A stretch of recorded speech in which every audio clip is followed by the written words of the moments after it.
اللہ ایک مثال بیان کرتا ہے کہ ایک شخص ہے جس میں کئی آدمی شریک ہیں مختلف مزاج کے، اور ایک آدمی پورے کا پورا ایک شخص کا غلام ہے۔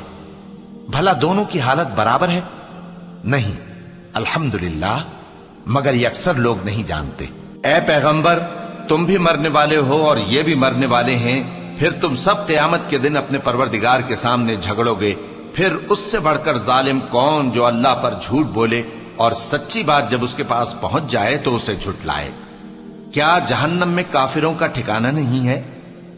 اور جو شخص سچی بات لے کر آیا اور جس نے اس کی تصدیق کی، وہی لوگ متقی ہیں۔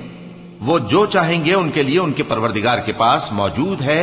نیکوکاروں کا یہی بدلہ ہے، تاکہ اللہ ان سے برائیوں کو جو انہوں نے کی دور کر دے اور نیک کاموں کا جو وہ کرتے رہے ان کو بدلہ دے۔ کیا اللہ اپنے بندے کو کافی نہیں؟ اور اے